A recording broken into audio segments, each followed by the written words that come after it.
welcome. Thank you for taking this time, this at a crucial moment in this process. Under President Zelensky's leadership, we have the conditions, the possibility of a just and lasting peace. But that requires a willing Russia. And the barbarism that we saw overnight, the attack on Kyiv, shows just how important it is that we stand with Ukraine during this difficult time, and that we create the conditions for this just and lasting peace and a true reconstruction. And I want to underscore something that has happened in recent weeks, is that the development of that possibility under your leadership, and also the prospect of true prosperity for the Ukrainian people. I'll just finish with one point on Canada. We've provided military assistance, further military assistance. We're announcing today further economic assistance for Ukraine, $2.5 billion worth of economic assistance that helps unlock financing from the IMF, from the World Bank, from the European Bank for Reconstruction and Development, to begin this process of rebuilding. We have an important bilateral meeting and then a meeting virtually with our colleagues from the coalition of the Willing EDOHA. Thank you so much. Thank you for having us. Dear Mark, Prime Minister, dear journalists, dear Canada, thank you for your support, first of all. And thanks for your words that you mentioned about this tonight attack. It was really very difficult, hard attack. Russia launched more than 500 drones and dozens of missiles. And thanks for air defense of our partner, but it's not enough. And this attack is again Russia's answer on our peace efforts, and it's really it shows that Putin doesn't want peace, and we want peace. And he's the man of war, but he's afraid to speak about publicly. But we see these steps, and what we need to stop this war in any way, and we need two things. Pressure on Russia and sufficient strong support for Ukraine. We'll speak about it. We will speak about air defense, and it's really last weeks we had good steps in diplomacy, but we can't live in illusion that it gives us possibility to have less air defense. With Russia it doesn't work. So thank you very much, Mark, for this meeting. We will have bilateral, and as you said, we will join our European friends, and tomorrow I will have I hope very important and very constructive meeting with President Trump.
Russia and Ukraine continue to pound each other, even after more than 3 years of full-scale fighting, as the war shows no sign of slowing.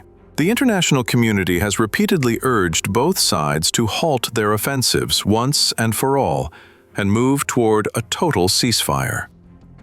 U.S. President Donald Trump has taken a special interest in the war since he returned to the Oval Office on January 20th. Trump is trying his best to mediate the ongoing war between Russia and Ukraine. From holding numerous meetings with Zelenskyy to trying to bring Putin to the table in Alaska, from crafting a pro-Russia 28-point peace plan to sending his special envoys, Steve Witkoff and his son-in-law, Jared Kushner, to Russia to crack a deal. Trump is leaving no stone unturned to stop the war. On December 26th, Zelenskyy took to X and informed the world that a meeting with Trump would soon take place in the near future, signaling progress in peace talks to end the ongoing war with Russia. From Ankara to Alaska, numerous peace talks have taken place to end the Russia-Ukraine war. Many mediators came and went, but all efforts to stop Putin went in vain. However, it now seems Trump may be close. As he claims to have stopped 8 wars, the peacemaker in him could make it 9. As Ukrainian President Zelenskyy said, he will meet Trump soon, signaling progress in talks and that a lot can happen before the new year. We are not losing a single day. We have agreed on a meeting at the highest level with President Trump in the near future. A lot can be decided before the new year. Glory to Ukraine, Zelenskyy wrote in a post on X. Zelenskyy's big announcement came after he had a good conversation with U.S. Special Envoy Steve Witkoff and Trump's son-in-law, Jared Kushner, where he urged a meeting with his U.S. counterpart, Donald Trump, to address what he described as sensitive issues. Greetings, dear Ukrainians. Today has also been an active day for us. A day of our diplomacy. There were important conversations. Patriarch Bartholomew, I am grateful for the Christmas greetings to Ukraine and all Ukrainians, as well as for the clear support of true values, values of peace and respect for human life, for the protection of life. Today we also spoke for almost an hour with representatives of the President of the United States of America. We spoke with Steve Witkoff and Jared Kushner, and it was truly a good conversation. A lot of details. There are good ideas, and we discussed them. We also have some new ideas on how to bring real peace closer. And this concerns formats. It concerns meetings, definitely the timing as well. Today, Rustem Umerov will also be speaking with the American team. It's important if we manage to organize what we discussed today. And some documents are already ready. I see that they are almost completely ready. Some documents are ready.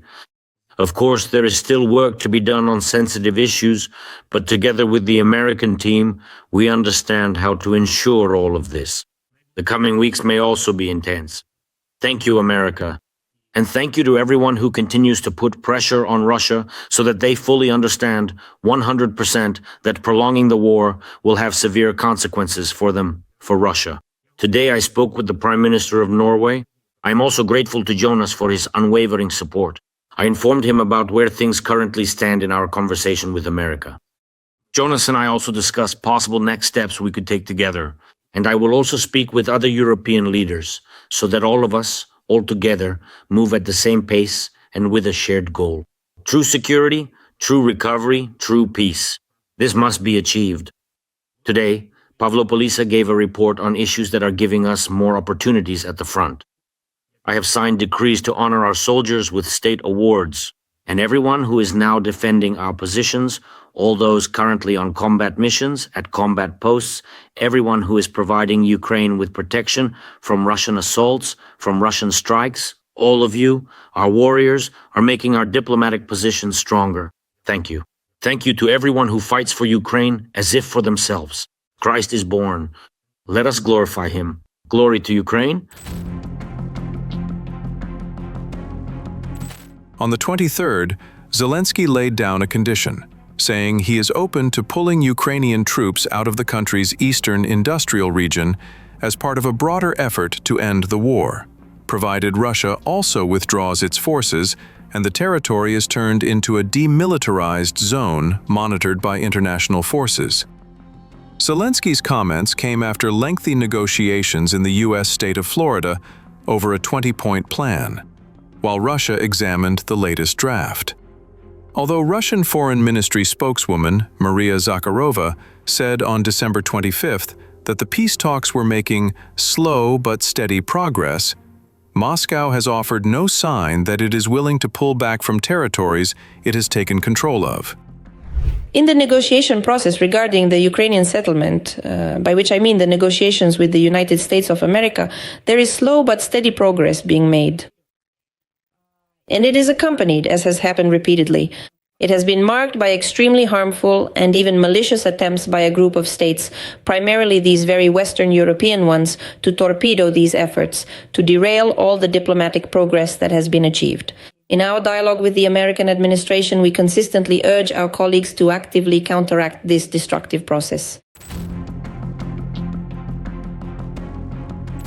Zelenskyy was satisfied that the revised 20-point draft marked a major shift, allowing Ukraine to maintain its 800,000-strong peacetime army and securing stronger security guarantees from the U.S. and European allies.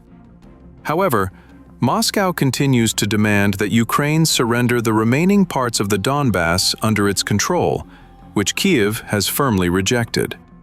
Russia currently occupies most of Luhansk and roughly 70% of Donetsk, the two regions that make up the Donbass. This is the most difficult point, according to Zelenskyy. While peace talks continue, on the ground, both countries are still striking each other. One person was killed and 3 others injured when a guided aerial bomb struck a home in Ukraine's Zaporizhia region, officials said on December 26th. Overnight, Russian drone attacks on Mykolaiv cut power to parts of the city, while strikes damaged energy and port infrastructure in Odessa on the Black Sea. Ukraine said it hit a major Russian oil refinery on December 25th using British-supplied Storm Shadow missiles to curb Moscow's oil revenue. Meanwhile, Russia is targeting Ukraine's power grid in what Kyiv calls an attempt to weaponize winter by cutting civilians off from heat, light, and water.